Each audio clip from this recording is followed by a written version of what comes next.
que está acompanhando todos os números lá na Venezuela. E, Fabrício, tem uma questão interessante que difere muito o processo eleitoral venezuelano daqui do Brasil, que aqui, quando as urnas se encerram, a contagem de votos começa e a gente consegue acompanhar estado a estado, vai atualizando os números e mostrando de que maneira que o comportamento de regiões diferentes indica a vitória de um ou outro candidato. Na Venezuela, a gente não está conseguindo fazer isso, até porque não há sequer essa boca de urna que permita que a gente tenha uma estimativa ou que a gente possa acompanhar o processo eleitoral de maneira digital do jeito que a gente faz aqui no país, mas tem consultorias pró-Nicolás Maduro e pró-oposição que vão trazendo dados que eles acreditam que sejam ali os que representam a vontade dos eleitores que foram às urnas hoje. E esses dados, eles são bastante divergentes e caminham de acordo com o lado que essas consultorias defendem naquele país, né? Exatamente, Evandro. Acabou de sair, por exemplo, uma pesquisa da Harrison Research, que é uma consultoria americana, dizendo que Edmundo González teria vencido as eleições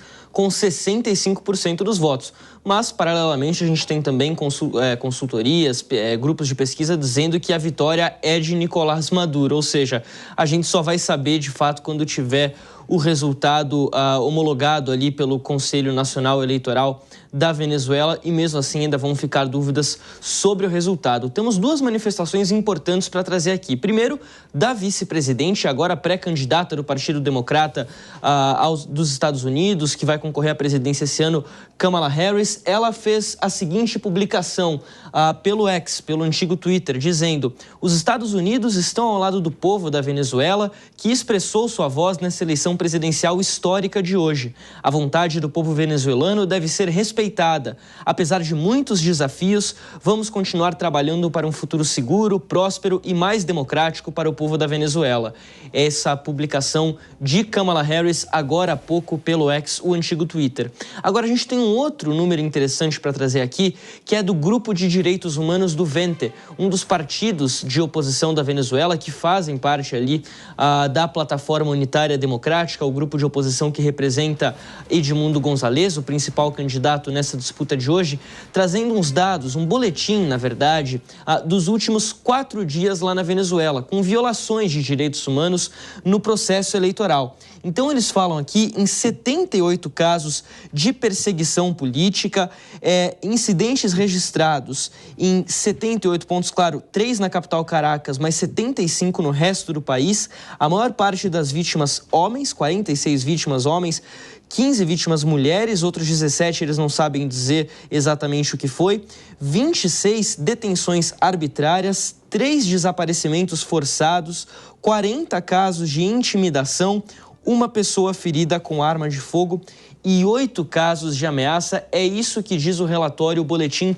do Grupo de Direitos Humanos do Vente, um dos partidos de oposição, para os últimos 4 dias, entre os dias 24 de julho e hoje, dia 28 de julho, até as 4h30 no horário local lá de Caracas. Lembrando que eles estão a 1 hora a menos em relação ao horário de Brasília. Aqui agora são 8h05, lá 7h05. As urnas já estão fechadas em toda a Venezuela. Evandro. Eu quero até fazer mais uma pergunta para o Urian Fancelli sobre essa situação, porque ali no plano de governo de Edmundo González, Urian, aparece como principal proposta a libertação de perseguidos políticos do regime de Nicolás Maduro, caso a oposição leve esta eleição. Agora, eu queria saber de você, porque assim, quando a gente olha para a possibilidade da oposição vencer o processo eleitoral na Venezuela, é como se a gente estivesse olhando, então, pelo ponto de vista de quem não defende o Nicolás Maduro, um céu nublado. E aí, a partir do momento em que a oposição leva, é como se esse céu fosse se abrindo e o sol aparecesse e, de um dia para o outro, as situações fossem resolvidas ali no país, a começar, por exemplo, pela possível libertação daqueles que foram perseguidos pelo regime de Nicolás Maduro. Mas é interessante que as pessoas olhem de maneira bastante crítica essa possibilidade, justamente porque são problemas tão profundos e acumulados ao longo de tantos anos que não é assim que eles poderiam ser resolvidos? Com certeza. Eu acredito que grande parte da motivação, o fato do Edmundo González ter uma intenção de voto tão grande, está no fato dele não ser o Maduro, dele representar uma mudança total daquele sistema que existe no país. Tudo levaria muito tempo, precisaria ser negociado, como você trouxe antes, Evandro, 6 meses aí pelo menos até o novo governo, se é que vai haver um novo governo, assumir o poder. Então existem muitas coisas aí a serem detalhadas, a serem propostas.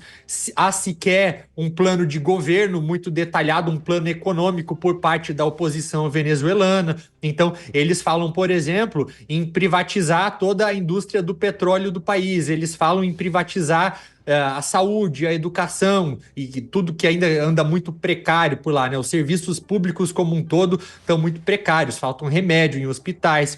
Então, assim, realmente precisa de um plano concreto, porque é necessário atrair confiança internacional, renegociar dívidas que o país tem com outros países, com organizações multilaterais. Então, tudo isso leva tempo, não vai ser de um dia para o outro, mas seria, né, uma transição de poder, seria um primeiro passo para uma melhora em todos esses setores.